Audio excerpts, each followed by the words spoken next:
Now to today's webinar conversation, widening and increasing the participation of youth in STEM.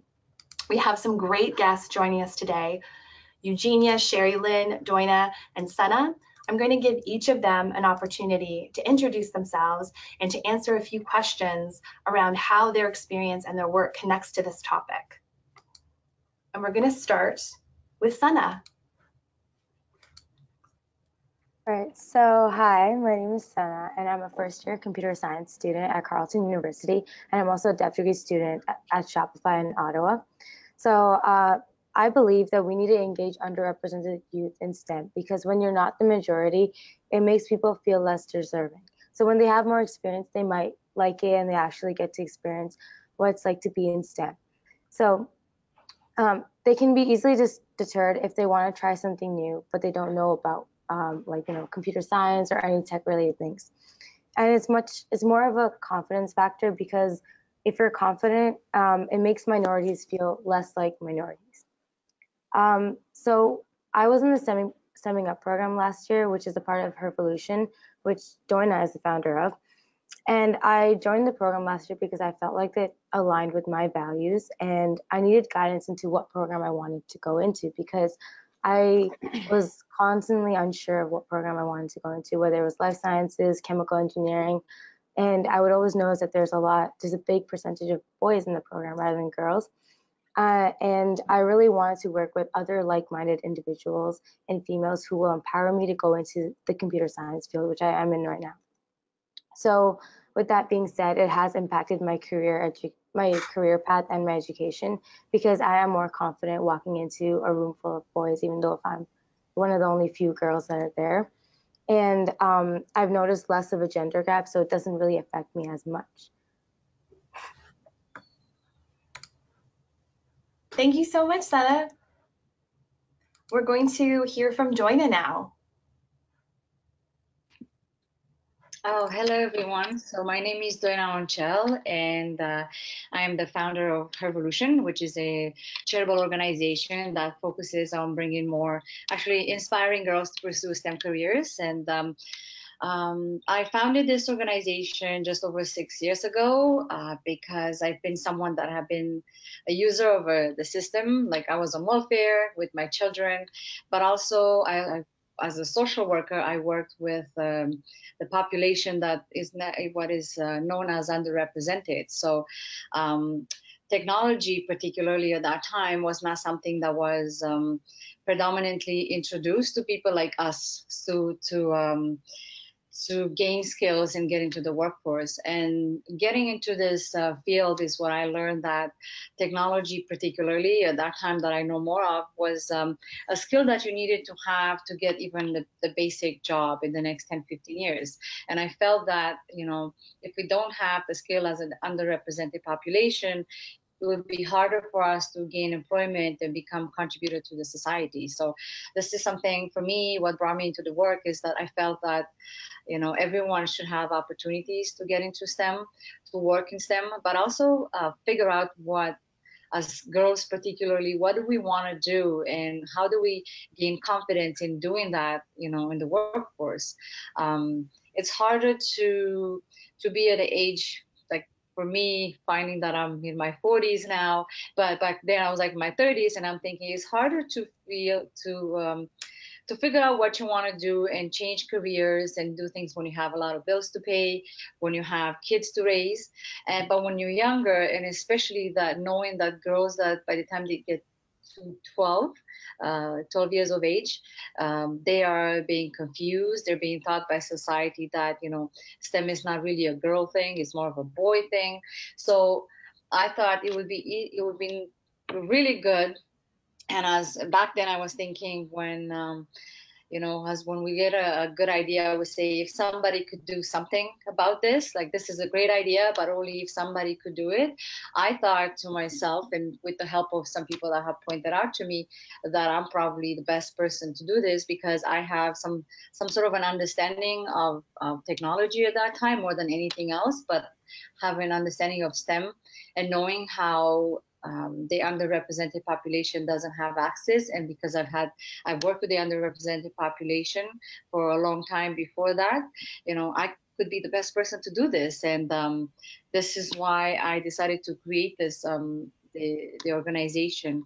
And you know, what I've noticed for the last 6 years, it's to get youth, and especially underrepresented youth, involved in STEM. It's a lot of them don't know what that is, especially for the younger population, but also for the people that don't necessarily have access to this learning and understanding of what, you know, the impact that it makes into their lives later on. The parents, you know, think about how technology and science could actually impact the kids for the better later on in life.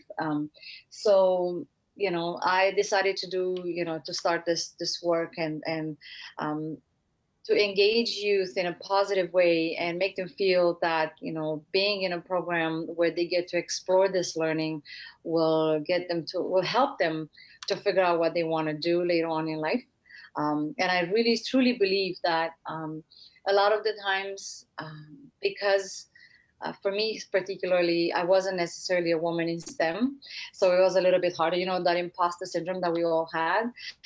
But I felt that, you know, it's very important for the students, for the kids, for the girls to feel that they're welcome in these fields while they're learning about it, to have that experience where they want to know more, they explore their knowledge, but also become more curious, and you know, to partnering with companies that understand this, you know, this concept of making students feel like they can learn, make them feel welcome into, you know, their companies, or make them feel welcome into, or it's something that it's not necessarily easy, but it can be done, you know, showing them that aspect of STEM.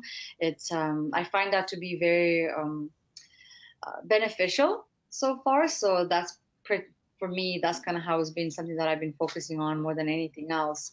I felt like just because I'm not necessarily a woman in STEM, and some people have called me now an honorary woman in STEM, just because I'm not a woman in STEM, I haven't really studied this, it doesn't mean that I cannot engage youth that are like me, and for them to see that anything is possible, right? I'm using my story a lot because I feel like people need to know that just because you don't have the certain education doesn't mean that you can't really belong, you don't belong in a certain industry. But also the message that, you know, explore while you're young, do things that are you know, that you're curious about, learn, and then just figure out what you want to do later on, you know. And hopefully I've done really good in terms of creating that experience. So, but Sanaa says I did, so I guess I did. So thank you for that. Thank you so much for sharing, Doina. We're going to give Sheri Lynn an opportunity to introduce herself and her work.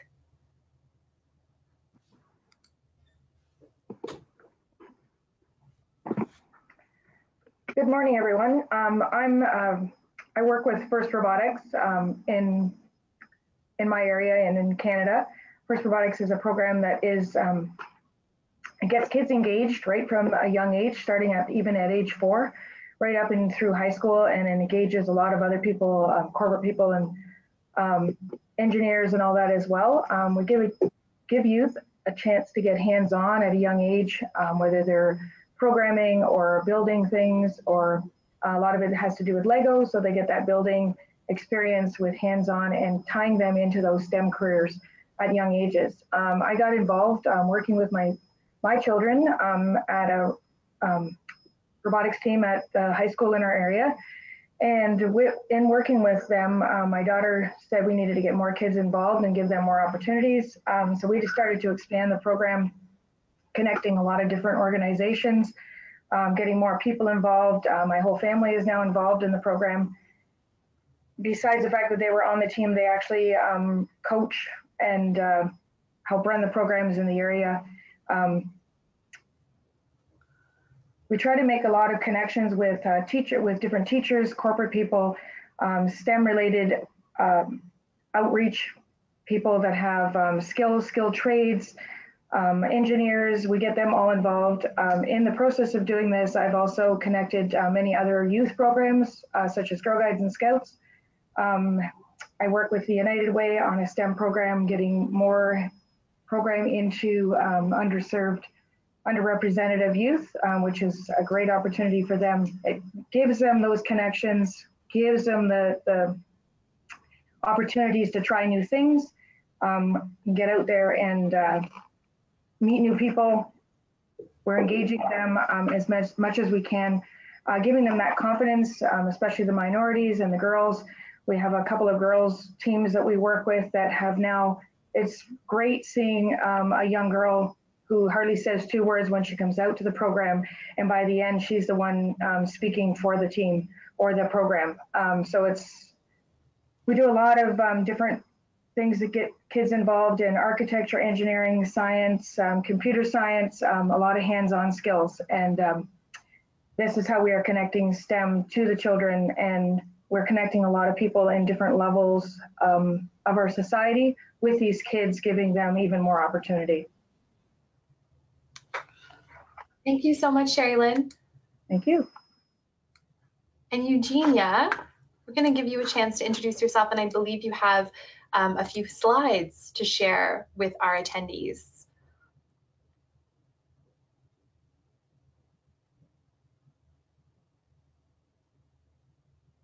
Sorry, yes, I do. And hopefully everyone can see my slides. Perfect, yes. Yep. Okay. So essentially, my name is Eugenia Duodu, and I'm the Chief Executive Officer of Visions of Science. I'll talk a little bit about Visions in a second, but why I got into this work, essentially, I got my PhD in chemistry from the University of Toronto. And you can't see me, but I'm a young Black female. And with that, my navigation towards that, it was a very interesting journey towards becoming a scientist. And I think that also myself growing up in a low-income community, I experienced and witnessed a lot of disparity in terms of access to opportunities, and just being able to be engaged and aware of what STEM had to offer. So when I was in my 4th year of undergrad, just beginning my graduate studies, I decided to look out for an organization where I could kind of align my passions, and that's where I got engaged with Visions of Science.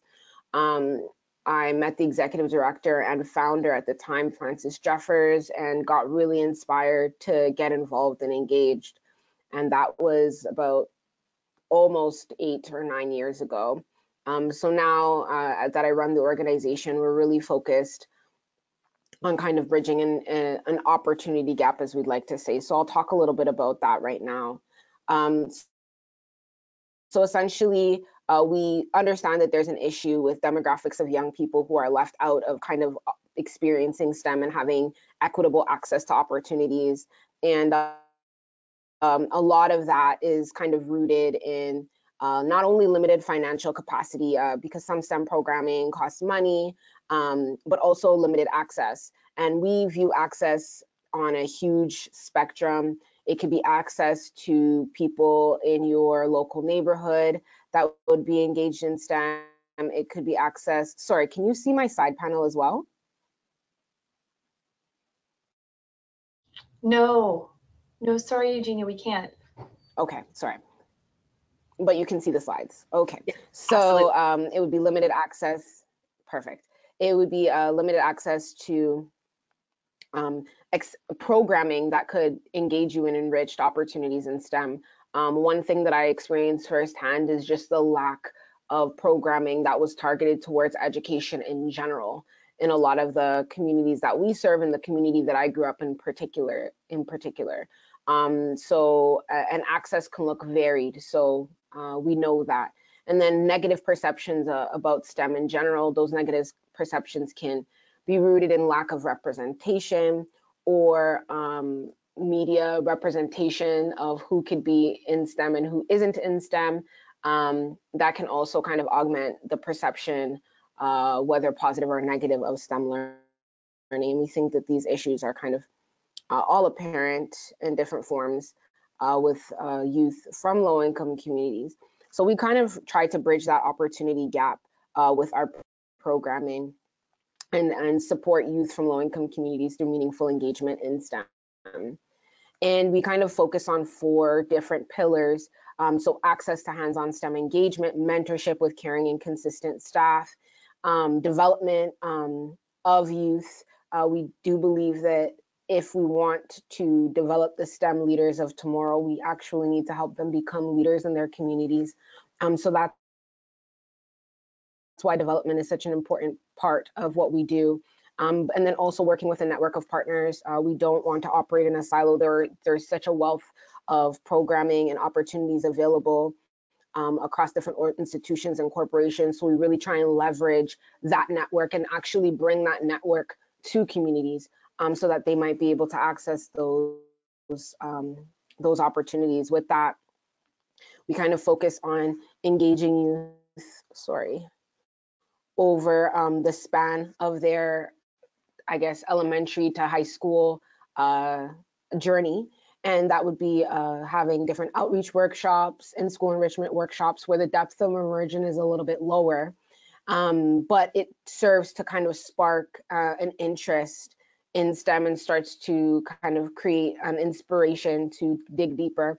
And then we have opportunities for deeper impact with our long-term programming in STEM clubs, STEM camps, and then our STEM community leaders program, which is kind of the pinnacle where youth who we've worked with for a number of years in high school are then able to not only continue to engage in hands-on STEM, but then also give back to their communities. We believe that if we can kind of help develop youth to be connected, competent, curious, and confident, that they'll be well prepared to succeed and positively contribute to a constantly evolving society. And that's why our focus is really on youth from low-income communities, because we really believe that if we're able to address this opportunity gap, we'll be able to kind of address a lot of the inequities that are persistent in these communities. We are in a lot of places. We have kind of grown from 7 to 29 communities across the Greater Toronto area, and we're serving about 700 youth through the continuum of programs that I shared earlier in over 25 different locations. I just wanted to end with this quick video. It's like 30 seconds to kind of show a snapshot of what we're trying to achieve as an organization.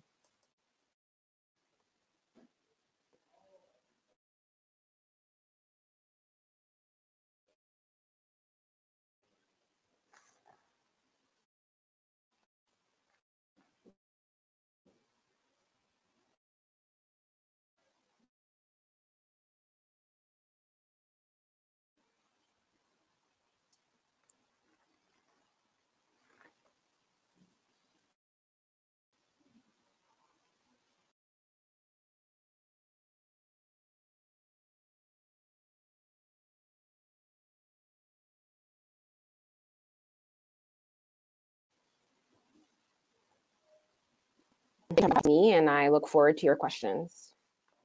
Thank you so much, Eugenia. I think it was wonderful to hear each of your experiences and your perspectives on this topic. And I also think that was really helpful to sort of set a little bit of context and delve a little bit deeper into this issue. So thank you so much for that. I'm going to invite all of the panelists. I don't know, Eugenia, if you have access to your webcam, but for folks who do, if they want to turn on their microphones and their cameras, we're going to move into a bit of a conversation. And if you have questions for our participants, please feel free to submit them. You'll notice on your control panel through GoToWebinar that there is a questions tab. We will keep track of your questions throughout, and we'll make sure we save a little time at the end of the conversation to get to your questions. We also, on the handouts tab, have a download of the slides. And I think, Eugenia, if you're comfortable to share your slides with us, we can also make those available to all of our attendees when we share the recording of today's conversation. So that would be wonderful as well. So thank you. Hi, everyone. Hi.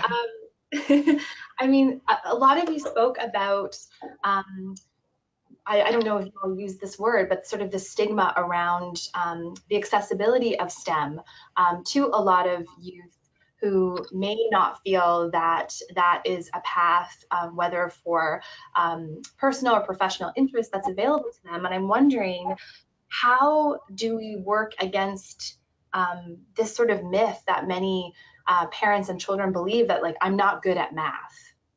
How do we try to confront that, you know, and kind of destigmatize the accessibility of these programs to young people who may feel that they're not, they don't have those particular skills or strengths?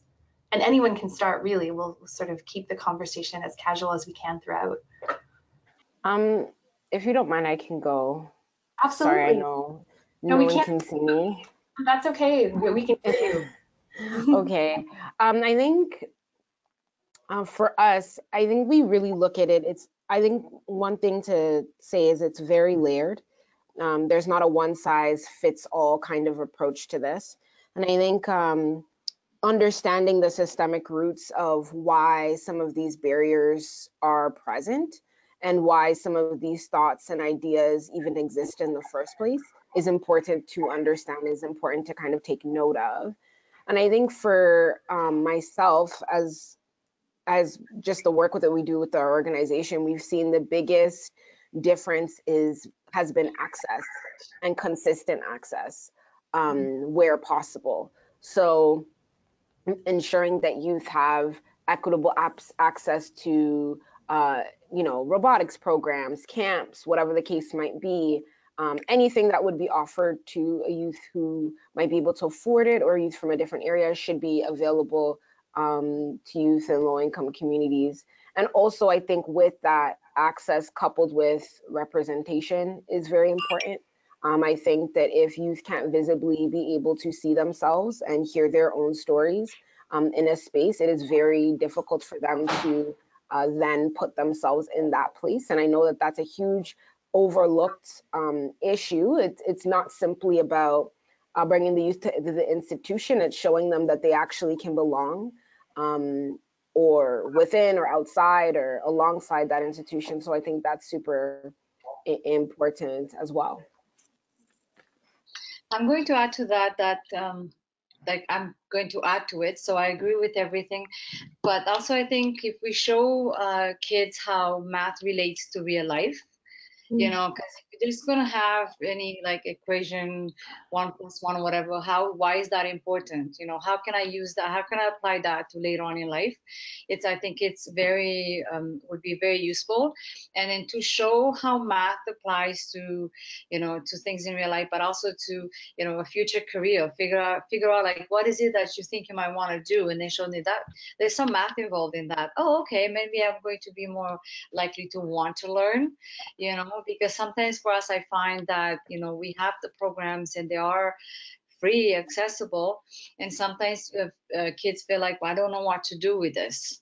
I don't know what to do with this after. So for example, in an engineering camp, you know, they would be like, so engineering is great for, you know, math applies to engineering, but, you know, it's like, get them excited about that, get excited what they could build, what they could do with it. And that's, I think this is where they'll be more likely to learn it, and for them to feel like you apply that, create a curriculum where they learn without even realizing that they learn it. It's even better.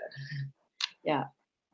Yeah, so just like adding on to that, I was going to say, like, it's about the approach. So it depends on each person and how they learn. So saying that you're not good at math, it's maybe you're not learning the right way that it applies to you. So like personally, I'm a hands-on learner. So with math, if I see it visually and like if I'm actually doing it, then it sticks in my brain, like more than just like listening to someone talk about math.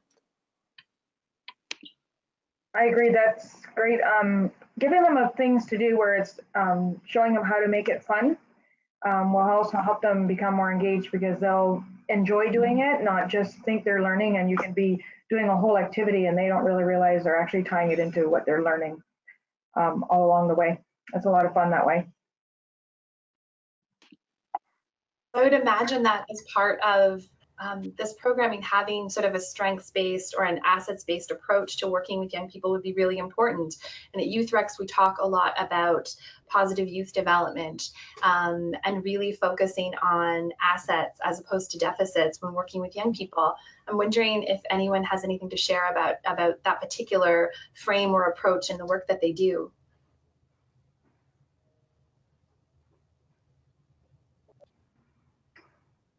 Can you elaborate? Yeah, I can. Sorry. We'll start with I think. Oh, okay. Sorry. Yeah. I think it's very important to come from an asset-based approach, even in how you design your programs, in how you engage youth. We find that we work with a wide variety of partners as well, and we find that the most successful partnerships occur when they're kind of planned with a framework that the youth will excel in whatever activity, and that they bring their own set and wealth of knowledge to the space already. And I think the assumption that happens a lot of times is that these youth have absolutely no clue about science, are not engaged at all. They don't even, maybe because of the lack of engagement or the perceived lack of engagement, then this must be where their aptitude is, and this must be where their engagement level is. And I think that can come across in how programming is presented and how youth are engaged. So to really approach it from a standpoint of each and every single one of these youth have something to bring to the table. They come with a wealth of knowledge, and how do we foster that and bring that out of them? How do we get them curious and asking questions? And how do we kind of get them to see how they can make connections with the world that they live in, with the things that they're being engaged in? I'm actually going to add to that, Eugenia, is like that when you work with partners, they need to understand that the demographic that we work with are, they come with the knowledge, but also, as an example, to know what I mean, is that we tried to work with a corporate partner before, and they wanted us to bring underserved youth or underrepresented youth, but they wanted the youth to show up, to be dressed up in a way that is more corporate. Well, it's not going to happen.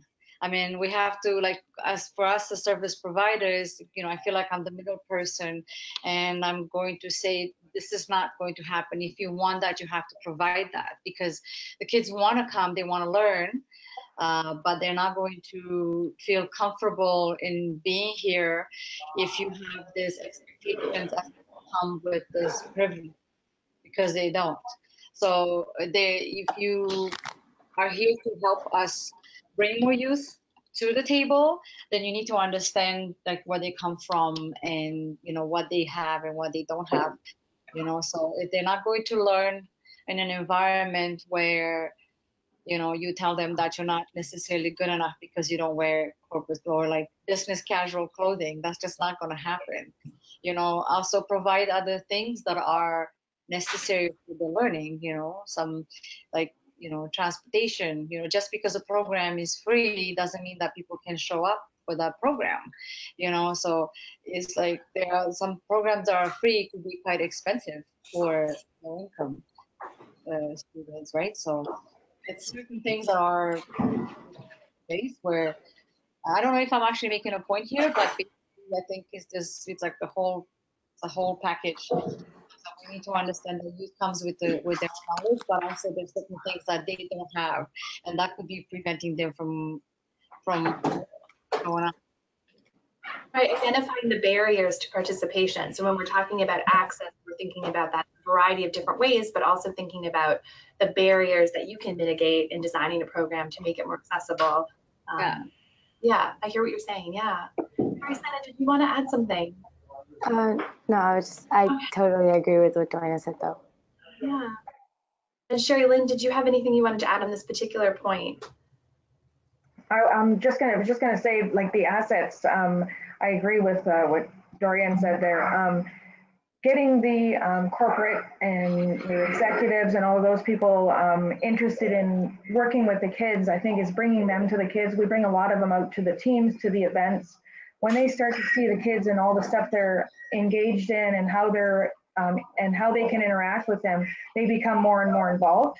And I think that's a great way. And then they bring them out to their businesses and show them the way, because they know that these kids down the road will be their employees. So it's a great way to connect them.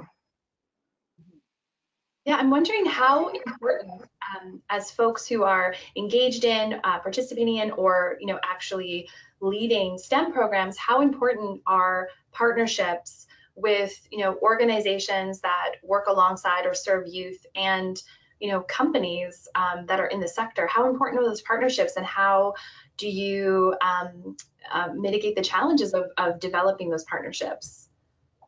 I think I can. Oh, sorry, go on, Sanaa. Okay, so we're in the Summing Up program. So there are a lot of partnerships such as like Shopify, YouthREX, and Salesforce, and even Microsoft. Like I felt like it was really important for us to go to like different workshops at different companies, because not everyone gets those experiences. And for us, it was like a new learning curve for us, and it was really important to talk to professional leaders and get like actual experience and advice from them, because it's really helpful and we can use that and starting from a young age. Yeah. That's the having corporate partners at the table. It's actually so important, because for us, we can have all the funding possible, but having that engagement between students and professionals in the field, in the industry, for them to see they could be their mentors, they could become mentors, but also especially having representation there, that's very important. And I think that the best way to do that is having like clearer expectations from a partner, for them to understand who you work with in terms of this are our students, and this is our goal, this is what we want to achieve, and what's more important is the long-term impact. And to create that, we need to be on the same page as partners, and it's very important for them to understand that what you're trying to achieve, and make sure that you find partners that are looking to achieve the same things, because sometimes you can find corporations that are willing to come in, but they have different goals. Their goals are, how can I come in and give as little as possible and take as much as possible? So, for me, I'm going to stand up and I say, no, we're not going to use the underrepresented group to grow a company. They have to get something out of this, so you have to give us extra things. You have to pay for certain things, or you have to provide more mentorship. We want to come in your company, we want to see, I want the students to see firsthand what your employees do, because for me it's very important for them to see that, to see themselves working there at some point. I don't want, we've had a program in the past where, where we were inside a community center, and we've had a lot of professionals come in and talk to the students about, technology, business. It was a great program, and there was a lot of learning, a lot of knowledge that was presented. But at the end of the day, when I had a conversation with the students, well, I thought I was doing great work. But when I had a conversation with the students, they would say, well, I could have watched that on YouTube. And then what? Like, what do I do with this? The thing about it, to have them come out of the community and have a taste of what it could be like, and I think that's a better partnership for overall, for them to, to be able to see firsthand what they could become. That's very important, and that's how we've been actually been doing this for the last 5 years. We worked with Salesforce in a program for girls to learn how to code, and we brought them in. And my understanding with them was, and from the beginning, they've been a great partner, because I said, if you want the students to come here, which this is what I also want, we need to provide transportation, and you have to provide food. Just the learning alone is not enough. They have to be here. I don't want them to worry about certain things. So that's, to break that barrier. And then because of that partnership that has gone so well, this is how we formed Stemming Up program, which has the same kind of framework, where we want to bring as many students as possible into companies, but also into a post-secondary institution. So we work with Hamburg, for example, and a Hamburg college. They get to learn how to apply for OSAP, or they get to learn, what are some programs that I could take you from here what you're learning here, what can you do with that next? Because that's also very important. So that's why partnerships need to be created strategically, in my opinion, and to have how can I think the most important goal is the long-term impact. Because I don't want, to be honest with you, to create a program where we have a one day 500 students and everybody's happy and excited for one day, and then they go home and they don't know what to do with that. So having something that is like to think long term, I think it's so we can change the numbers, hopefully increase more numbers of girls and get more girls involved in post-secondary as well as getting to work in STEM careers. Right, so intention and transparency seem to be really important to make sure that there's an alignment in terms of goals and even, values and, mission in terms of what you hope to achieve with your program and your participants. Absolutely. I know Eugenia and Sheri Lynn, you probably also have experience with partnerships in the work that you do. If there's anything you wanted to add about the importance of those partnerships. Yeah, I think for us, our partnerships are critically important. And as Doina mentioned, for us, it's really important that the intentions of the partner are well aligned with our intentions for our youth, and that the partner is willing and able to be transparent about what they can offer. So I agree there. I think also for us, it's really kind of understanding what the longevity of the partnership looks like. A lot of our partners, we engage for a long term. So knowing how we want things to evolve over the years is really important. And I think with partners and with any partnership, one thing that we've been really practicing is sharing feedback.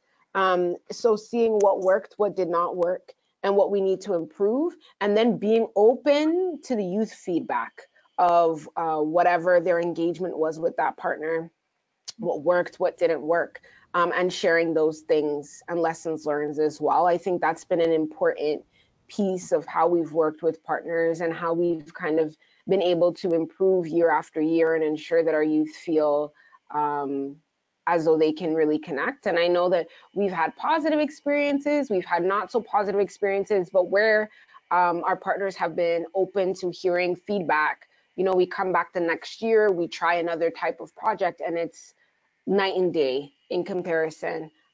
So really being open to the feedback and understanding that this is an ongoing and will be an ongoing partnership, so that there's a lot of room to grow and a lot to learn. And as I said before, also seeing the partnership as, although we are kind of bringing the youth and, doing kind of a lot of processing and admin there with, if we bring them to a site, also understanding that the youth do come with a wealth of knowledge, they come with a wealth of expertise, and they have a lot of things to add to the space that they're in. So also kind of seeing it as a two-way street and not approaching it as, we're giving you the world, so be grateful. We're obviously grateful, but we understand that our youth, even them being in that space, is great for all parties.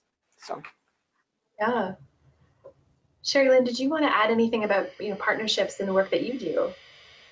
Yes, partnerships are a huge part of our program, whether it be for financial coaches, mentors, volunteers. We use a lot of them for our events that we run and stuff, and that really gives them that chance to connect with the kids on different levels. Obviously, the financial part is a big part of our program. We do have some of our partners who specifically give funding to girls groups and underrepresented groups and stuff, so we can build on that and we can get more of them involved, and it doesn't become a burden for finances or the challenges that we can overcome some of those challenges for them. We run a Girls in STEM program where we get more and more girls involved. We actually have a lot of corporate people come in and interact with those girls and answer questions and talk to them about different avenues that they can go down for careers or whatever they're looking for. But the partnerships are huge for our program. Locally here, like where our teams are, we're all over the country, and keeping them connected with the program and making sure that we invite them all to the programs. They actually we get them out there. When they get to see these kids interacting and working and all the things that they're able to do, they figure out how else they can add to that, and that expands the partnership even more. But they are huge for us. And it sounds like, entering into these partnerships in a critical way to make sure, again, that there's mutual benefit between the program, the company, the organization, and then also for the participants, that's something that's really important, and that, making sure that there is some sort of alignment of values when you're negotiating the partnership sounds really important. I'm wondering, when Eugenia was talking about feedback from participants, something that we talk a lot about at YouthREX is how can the youth sector meaningfully engage youth in designing and evaluating programs. And I'm wondering how, either your experience as a participant, Sanaa, or as folks leading programs, like how engaged are youth in the design of the programming, if that is in fact the way that works, or in the evaluation of the programming. So how do you engage youth in sort of improving program quality and ensuring that that you are, having the impacts that you intend to have with the young people with whom you work? Well, during my time at the program, Doina, I think, did a great job at like meeting with us and talking with us and like asking us how we felt about the program, what we felt needed to be improved, and all of that. Like it was pretty good to have our voices heard. And even after the program ended, I was given the chance to help out with the program this year, which I felt was really impactful because I came from like as a participant side, and it was really helpful for everyone else to hear my insights and kind of work with me to figure out what's best to proceed with for this year. So I feel like it's really important for feedback from the participants, and also important with the way of how you ask feedback, whether it be in person or like through Google Form. Like I feel like it's just important in changing the program for next year. As Eugenia mentioned, like sometimes the program can change so drastically, that's like day and night. Right. Actually, for us, so with the seminar program last year, it was a 4-month program, and because of the feedback that we got from students, and also there was so much learning that we've had, we just condensed the program to 4 weeks, and we still have a lot to learn. This is just the second year of the program. We expanded, like, wow, I can't believe it. We finished with 8 students last year, and we had 24 this year, which I can't believe it. But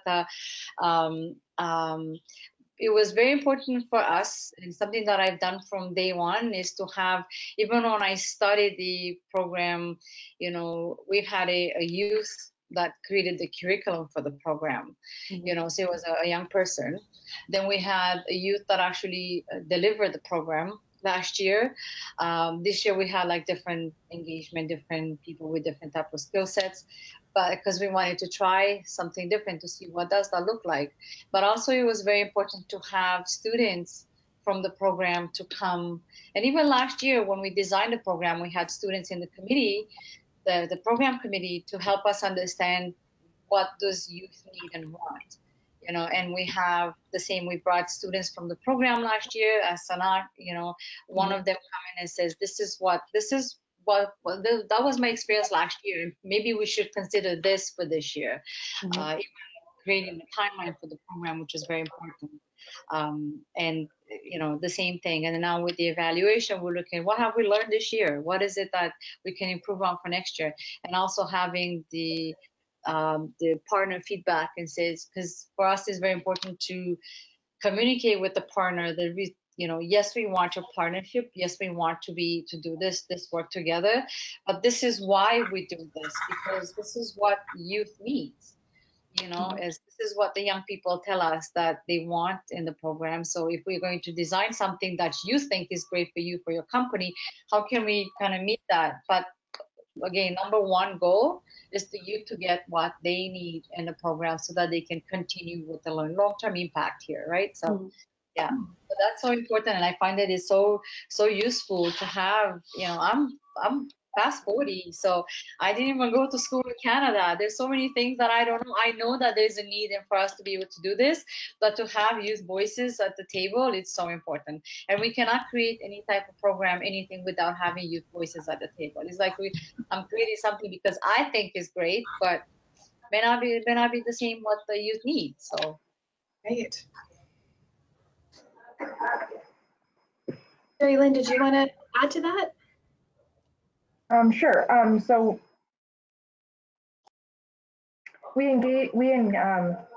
I forget what we were talking about. We were talking about engaging. Sorry. No, that's okay. We were talking about engaging youth in either like crafting or designing the program, or evaluating the effectiveness. So I don't know if the FIRST Robotics model, how that works in different communities and how involved the youth are in sort of thinking through their own participation in the programming. Right. So we have a basic program set up for the teams to work with, whether it be the younger kids, because we have different levels of program for high school, grade school, and there's a couple levels in the grade school. But each team themselves or each group builds their team the way they want to, kind of thing.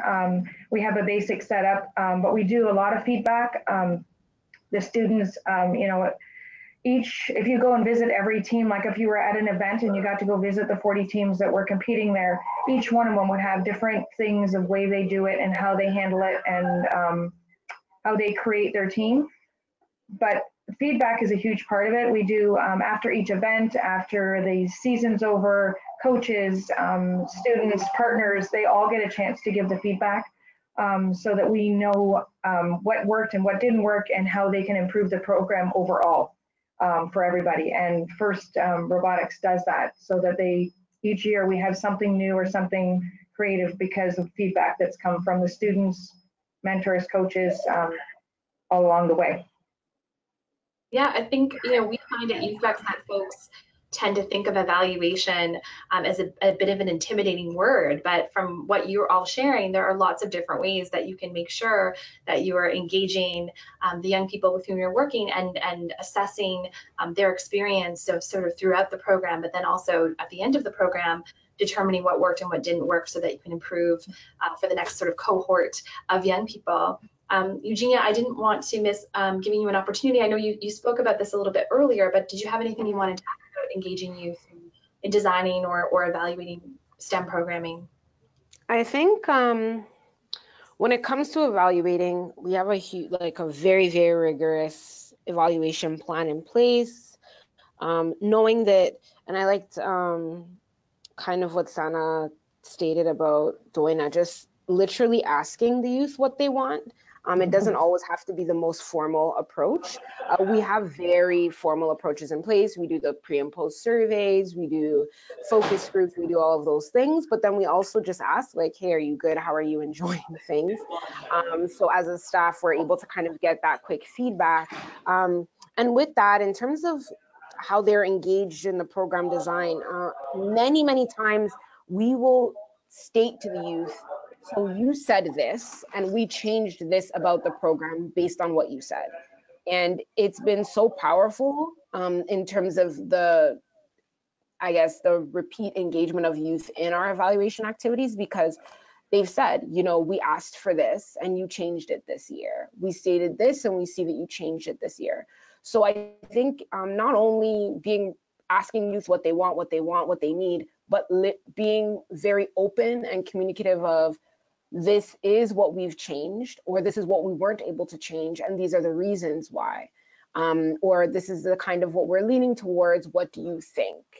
And kind of getting their feedback that way and making sure that they feel like they're part of a bigger picture. We always tell even the youth in our elementary school program that we take this seriously and that your feedback will shape this program.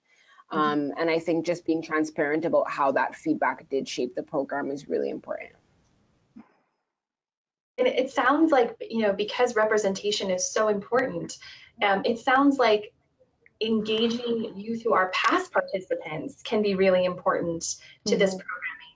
So I'm wondering if you can each speak about how mentorship plays out in the work that you do, whether it's sort of a mentor-mentee relationship between young people of different ages, or past participants and current participants, or young people who are interested in the sector with folks who are working in the sector. I'm just wondering how those models of mentorship play out in each of your programs or organizations, or Sanaa, in your own experience, how that has worked for you. Do you want to start then, Sanaa? Sure. Yeah. Again, going back to the whole question of how important it is to have corporations and partnerships with them. So I had a mentor from the Summing Up program. It was like after the program itself. So Doina, basically, we matched us up with this mentor that we like aligned with. And I think it's really helpful to have those mentor-mentee relationships, because sometimes, especially youth and underrepresented youth, like you don't know where to start. You don't know what guidance to ask for. So just having the person that like you're kind of assigned to, and like you just kind of talk to them, and it's like having just a friend, but in like a corporate kind of setting. So even like past participants and like current participants, like for me, a lot of the current participants in the program, they were asking me a bunch of questions, and I tried to like answer them with my best abilities. But I feel like even that's really important, because everyone has different experiences and everyone wants to know what they're getting themselves into. So if it's helpful to help each other out, like it's really good. And mentorship is just important to get advice, whether it's for like long-term goals or even just life advice in general. Yeah, so you've been both a mentor and a mentee in different at different times in your involvement with the program, which is interesting. So I guess as I take the advice from my mentors, I kind of pass it down, because like I feel like in the whole like you need youth in STEM, like you need to also help out with that journey. Yeah.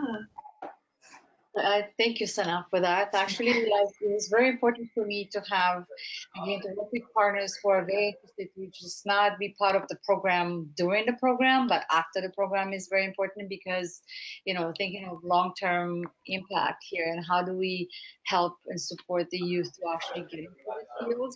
It's not, I'm not only interested in having that day of engagement, but afterwards. And so partnering students from the program with the mentors, I think it was the best decision I've made actually for this program. But also, having the committee, which I always look for having a lot of youth in the committee. So, the committee members get to support each other. They get to work together, bounce off ideas off each other, which I think is really great. And then we have a Slack group where we have past participants where I encourage the current participants to ask questions, to reach out to them, to, if you want to know anything.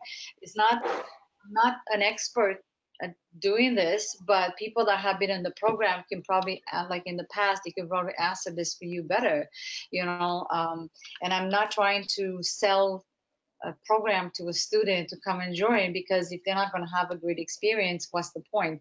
So I think having that, for them to feel like transparency, between each other, is like between me and then them.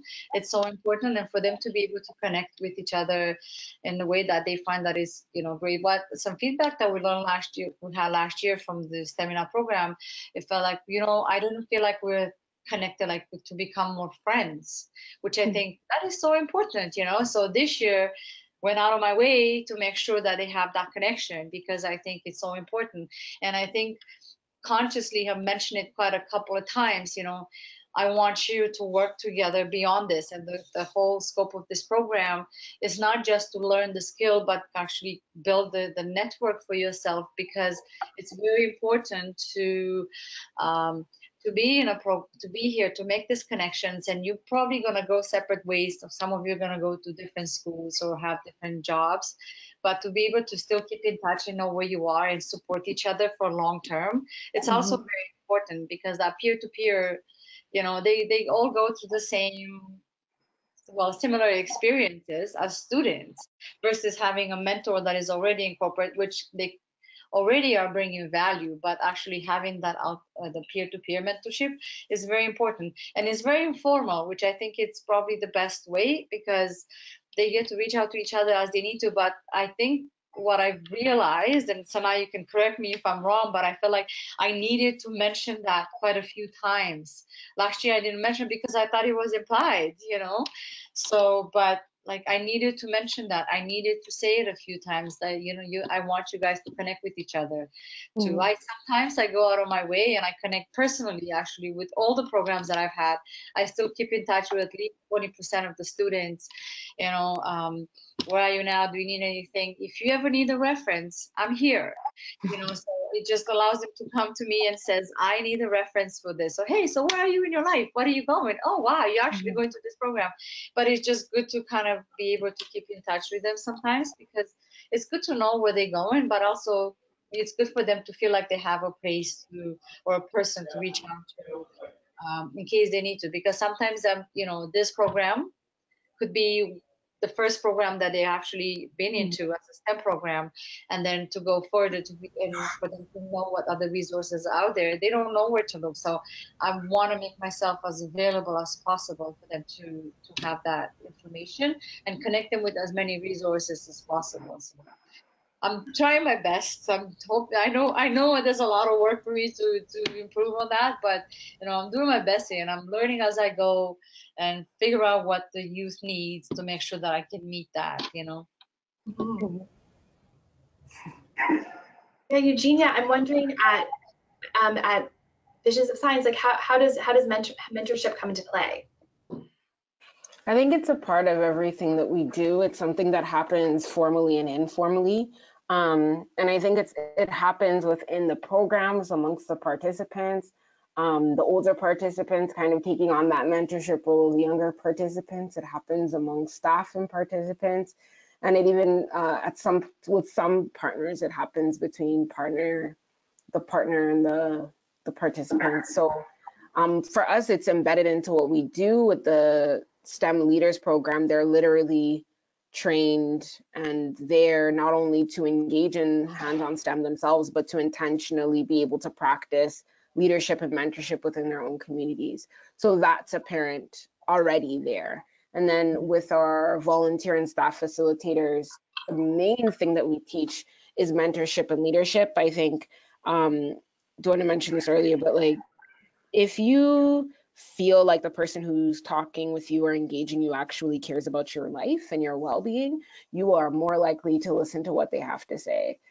So we definitely take that approach to how we train our staff and our teams to say, you are not just somebody kind of engaging in knowledge with somebody, or you're not just facilitating, you become a mentor.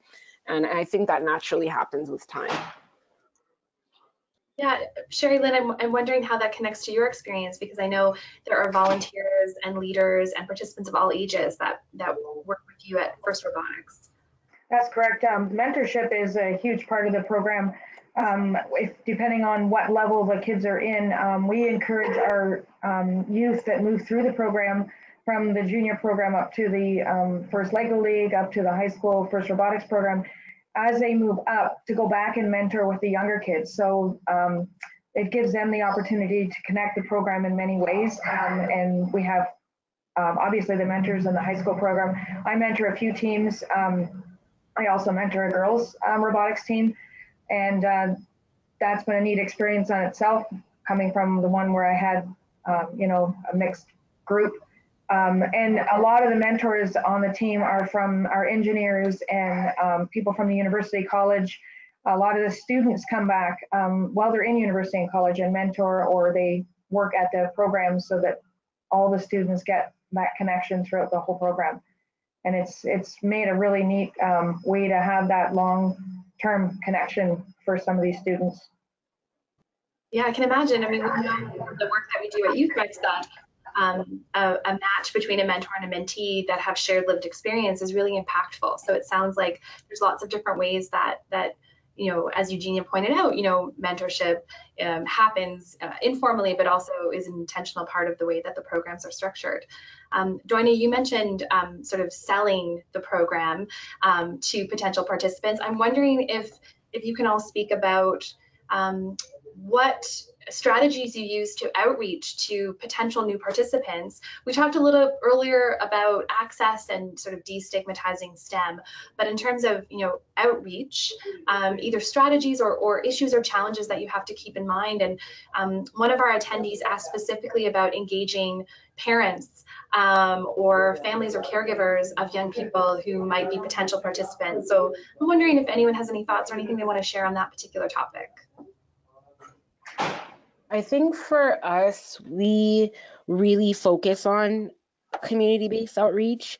So that might be going and putting up flyers in a community, knocking on doors, really trying to bring that knowledge directly to the community members, and also participating in community events. If there's a community barbecue, setting up a STEM experiment booth, really kind of integrating into the fabric of the community, such that we're not kind of, making it known that we're not just kind of flying in and out. We're actually trying to integrate and be here and be present.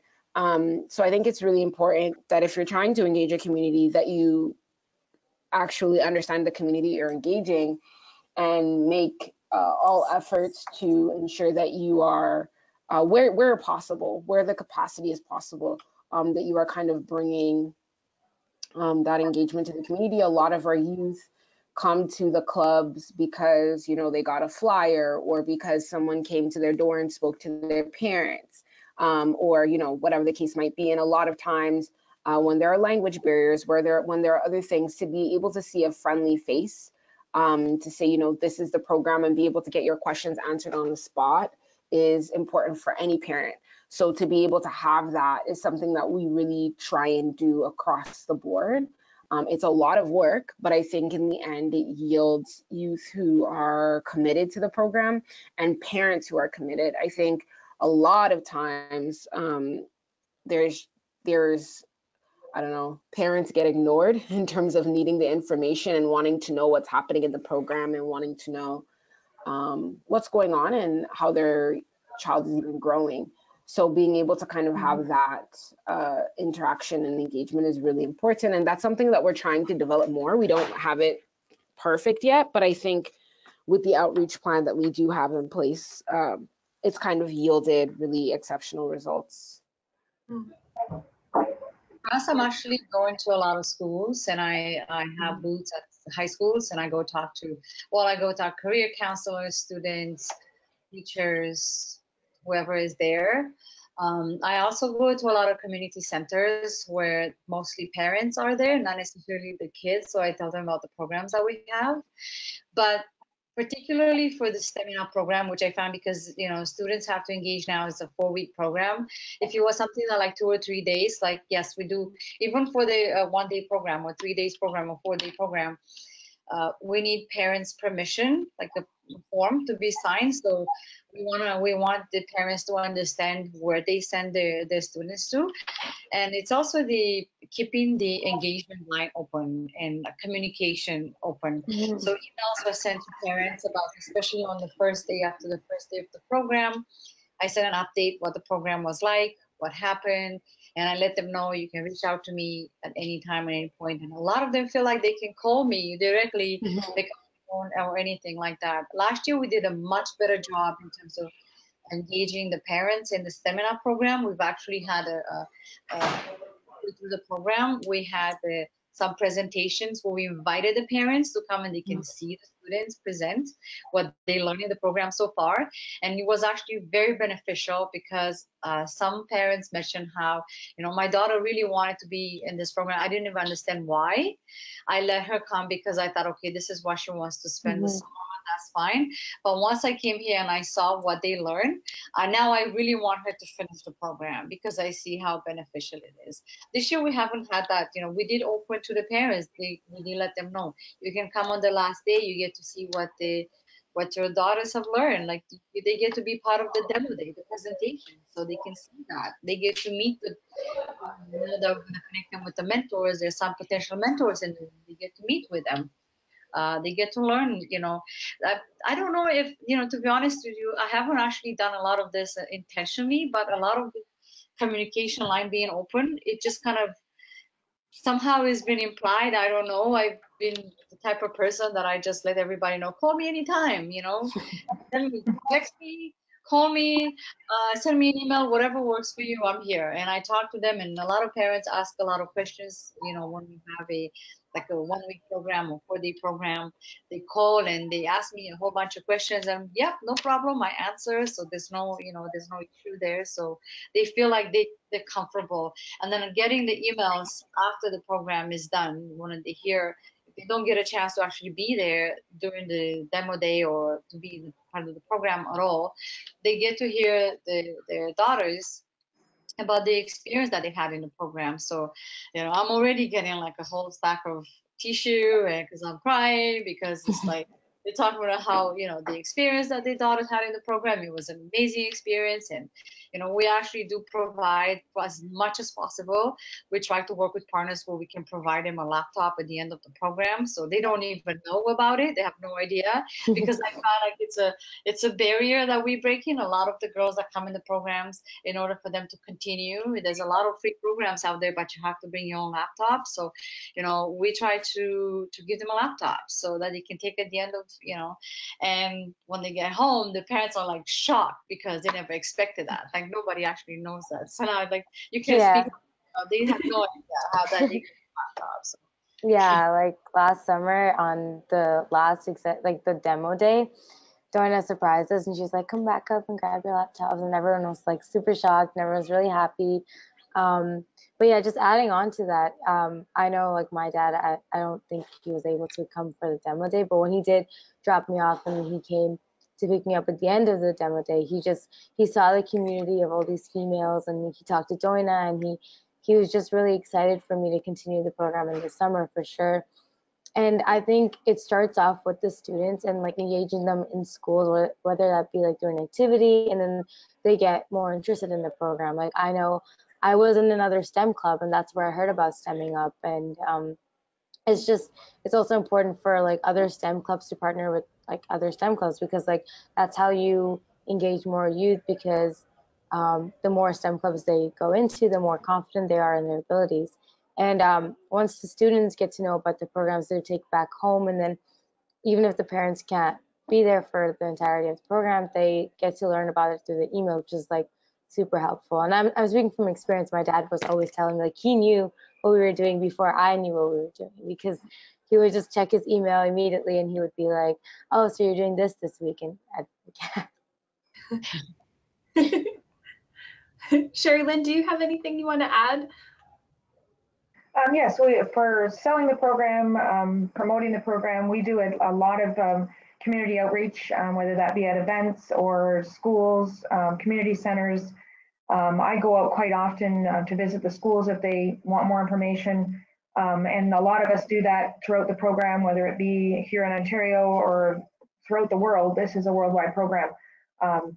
We do a lot of we try to make sure that people understand how beneficial the program is for these students, and what I try to tell them, it's all about what they're going to take away from the program, and all the skills that they will learn, and all of the things that they'll get their hands on and be able to do themselves. All of that connected together really helps them understand what this is all about, and getting the parents engaged. I do a lot of recruiting to get more teams. The only way we can expand this program is to get more people involved.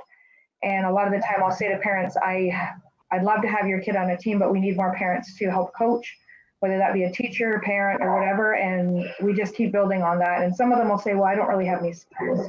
How am I going to do that? And we say, well, you know what, come out and visit with us and hang around a couple of meetings and whatever. And next thing you know, they're just in there working with the kids, and they forgot that they didn't know what they were doing. So it really helps to just be out there doing the outreach to get more and more people involved. And we're always looking for people, whether we talked earlier about the people, the connections of parents. I work a lot with the librarians, teachers, anybody that wants to get involved can get involved. And the outreach and the partnerships and all that we create a lot of it is done through that. If I can add just one more thing, sorry, I just wanted to add that, something that Eugenia mentioned earlier, how we need to understand that youth come with some sort of knowledge, or the most important thing, they come with an interest. Like a lot of companies or people, they think that just because someone is underrepresented or underserved, or they come from low income, they have no idea or they don't have any interest in getting into STEM. The thing is, like when we outreach and we try to sell our programs, and whether it's parents or whatever, however we do it, I never say to anyone that I'm going to give you, if you're going to sign up for this program, you're going to get a computer or you're going to get anything. All that I'm saying is the program is free for you if you're willing to show up to learn. And that is the only thing that I sell. I don't sell, I don't promise, the world. I don't promise. I do also, we have some sort of expectations. You have to show up, you have to be on time, you have to do the work. And to know that students come and show up in the programs, the numbers are increasing, it shows that, the STEM, especially for the underrepresented groups, it's so important because people are hungry for knowledge. They want to know, they want to learn, they want to be in STEM, and most of the times they don't have the means to get into it. So it's very important to have that understanding, because a lot of the times when I talk to people that about getting the programs, sell it or whatever to get the students enrolled in programs. I've been going to some organizations and I said, can I just come and do some outreach? And I like to tell, your clients and parents or students about the program. And they were like, well, are you going to give them anything? Yes, a free program. That's what I'm going to give them. So I haven't even mentioned about the laptops, which our sponsors like Shopify and Salesforce, they're giving us laptops, but I haven't even mentioned any of that to them because I don't want people to sign up just because they're getting a free laptop at the end. That's just a bonus for showing up, so it shows that there's a lot of students and parents that really want their kids to get into these fields. It's just that sometimes they don't have the means. Yeah. I mean, we know that increasing access to these programs, especially for underrepresented youth, can help address opportunity and achievement gaps. I'm wondering, I want to leave a little bit of time. We've covered a lot of ground. We have one or two questions from attendees that we haven't been able to get to, but I wonder for folks who are watching this webinar, who may be working in or running youth programs that are not STEM focused, are there ways that they can incorporate elements of STEM programming into their non-STEM specific programming to help address some of the challenges that we talked about today? That's a good question. I think that everything has STEM in it, to be honest with you, even though I don't even come from a STEM background, but if you want to learn about art or anything, you have to use a computer to begin with for the most of the things. Even when you have to do art, you have to know some, without even thinking, you need to know some math. So it's kind of, but you don't even realize that there's math involved in it. So I think everything really has some sort of STEM. I just think that it's the approach that is put in place that matters more than anything else. But how to incorporate STEM is, I don't know, like I just think everything is already a STEM in it. So that would be my answer. I've had the opportunity to work with Girl Guides of Canada and Scouts Canada on tying STEM into Girl Guides, and especially Girl Guides have helped them write a program to make a STEM program for them and tie some of the FIRST Robotics stuff that we do, specifically because a lot of the time they just think of the camping, and so they don't get those other girls to get engaged in the program because of that. And now more and more kids are realizing that it's a lot more widespread than they realized, and they're coming out to try out the new STEM programs along with the camping and everything else. So it's really made a nice connection to get some of these girls, or whether it be girls, boys for Scouts, tied into because the program has a lot of great morals and stuff like that. But to tie the STEM into it, which is going to be the future for a lot of the kids, really has helped grow the program even more. I think like tech has just advanced so much in the past few years that basically Doina mentioned, everything has tech in it, everything has the aspects of STEM in it, that it's like there's so many programs out there for like all types of people, whether it be minorities, anyone who's underrepresented, just youth, even like university students. I know there's like at every stage of your life, like even first robotics, like you said you started at the age of 4, which is amazing because like at every stage of your life, there's like some aspect of STEM that you can involve in. Absolutely. We did have one question from an attendee that we didn't have a chance to speak to. Someone asked specifically, how do we identify cultural biases in STEM? Most STEM teachers think of STEM as being culturally unbiased and neutral. Do any of you have any thoughts to respond to that question? Think, yeah, we deal with that a lot. I think it's very interesting to say that STEM is neutral, because not everyone has even been able to participate in STEM, and there are a lot of, like, as I said earlier, systemic reasons as to why that has been the case. Who gets to participate in STEM, who has gotten to kind of build the STEM knowledge that we know in textbooks and stuff, that hasn't been necessarily representative of the world, really. But that being said, I think it's really important, again, to continue to emphasize the fact that who is doing STEM matters, and being really clear on showcasing that representation in order to kind of hit that piece. Also, the representation within STEM-based careers is important. If the point is to engage youth in STEM and not only teach them about it, but really help them realize that they have the potential to succeed, I think it's important to see what their future could be there. And then it's important to educate on those who have contributed to STEM that aren't normally in textbooks, that aren't normally showcased, so that there can kind of be, I don't know, it's apparent and it's clear that there have been different voices that have been contributing to what we know today as STEM, in order to kind of allow youth to envision themselves there.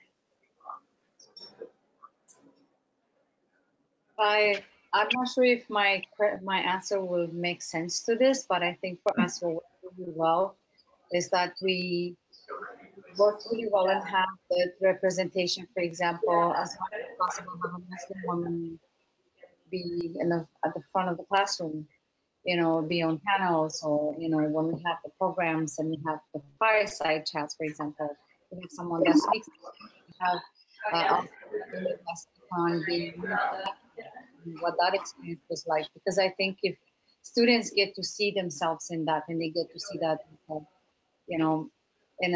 maybe they don't have it in the textbook, which is very hard to find because it might take a long time to change that, but to see someone like them, on a panel, speak on their experience and they've succeeded, at least is something to look forward to, or I mean to use as a role model, to aspire to be like, and then for them to see that it is possible, because it's true, it's hard to find, for us, I mean, when I started VOLUTION, it was very hard to find anyone that it was different than looking like me, so I've had a student who was just about 4.5 years old come into we started with just 1.5 hour workshops in our first year, and it was very hard to find. Well, I didn't think beyond this because it was just my own thing. I didn't know any better, and so I was thinking I wanted to have women that would facilitate these workshops. And I thought, do you know this subject? You're a woman, then go ahead and help do this, right? And it was easier to find, it. But then one of the students, who happened to be a Black student, she pointed out, she says, all this, because she came to quite a lot of those programs, and she said, all these programs are great. I feel like I'm learning a lot, even though they were designed for 7 and up. That says, they're great, I'm learning a lot, but why is it that I'm not like all the teachers look like you, but they don't actually look like me? Is it because people that look like me are not good enough? They're not smart enough? Am I not going to be good enough and smart enough to do this? So I took consciously since then, 6 years ago, I've been taking up to make sure that representation is seen by students. Like when students show up, it's very important for them to see themselves in the people as much as possible, because sometimes it is very hard, because it's, you know, to find someone that looks a bit different, it's a bit harder, you know. And I try as much as possible. That's my number one thing. Yes, this criteria to be there, because if we're going to have students, like for example, if we're going to have students that go to gap, I want to make sure that at least one woman that is on a fireside chat wears hijab, or at least she speaks on her, you know, that I'm Muslim, or if we know that we have a lot of new immigrants, I want to make sure that we have at least one woman that speaks of her experience when she came to Canada and what that was like for her. I don't know if that actually answered the question, but I think it's very important to be very aware of these things, because, you know, we come, like for me personally, like I have come as an immigrant. That's my thing that I know best at. But you know, a lot of things I don't know, and it's very important to again listen to the youth and figure out what their needs are. That comes back to what they need, and it's not just the subject that you want to teach them, but also who teaches the subject is very important too. I don't know if that's a question, but yeah. We're coming up to the end of our time together. So first of all, I want to thank you all for sharing your experiences and the work that you do, the work that you have done, the work that you're continuing to do. But I wanted to give everyone, if anyone wants to share a final thought before we end today, I wanted to give you each an opportunity if you had any final thoughts you wanted to share with our attendees. I guess just. Oh, sorry. Ooh. Oh, sorry. I'm actually, my computer is gonna die. So I just wanted to final thought. Yeah, just quickly say that I think no matter what, it's important to just keep really researching and looking into and engaging the community that you seek to engage, and making sure that the motivations behind engaging this community are pure and are just rooted with a social justice lens in mind, because I think that's the basis of what we're trying to do here. So yeah, I think that I'm really excited about the outcomes of this type of work. And I think that as we continue to do it in our different spheres, we'll be able to really actually see the landscape of STEM change and change for the better. So thank you. Oh, Sanaa, do you want to go ahead? Yeah, sure. I was just going to say, just a final thought for me is that we need to do more just so we can make minorities feel less like minorities, so that they can walk into a room and it feels normal to be there. They don't feel deterred that they're less deserving or anything like that. For sure, like confidence and seeing other people that look like them, like as Doina mentioned. Yeah, Sheri, Lynn? Yeah, one of the biggest things is we don't want everybody to ditto what everybody else said.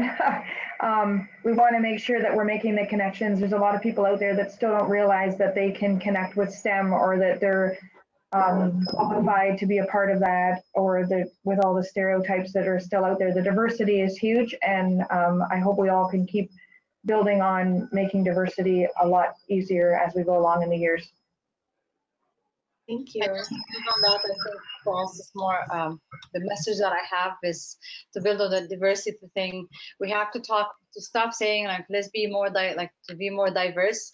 We are a diverse nation. Society is very diverse. We just have to be more inclusive, to include diversity, to keep an open mind to a whole bunch of things that are involving to making STEM more inclusive, and really engage youth as much as possible, because we're creating programs for youth and we want to make sure that they have a voice and their voice is heard while we planning and executing the programs, you know, that we build for them in order for them to continue. So that if we want to see the long-term impact, we have to be cognizant of having the youth voices at the table.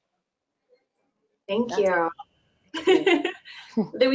We have some resources on our slides. we have links to the work that you're all doing. Again, you can access the slides with this recorded webinar, and also we'll make sure that that these are available to you in the handouts. And just one last note that, again, you can find this recorded webinar on YouthREX's website and on the Exchange for Youth Work. We look forward to hearing your feedback on today's session. You can follow us on Twitter and Instagram, sign up for our e-newsletter to learn about future opportunities, and we will look forward to having you join us again for our next webinar. And thank you so much to all of you for attending, and to our panelists today for sharing your experiences. And I hope everyone has a wonderful Tuesday. Thank you.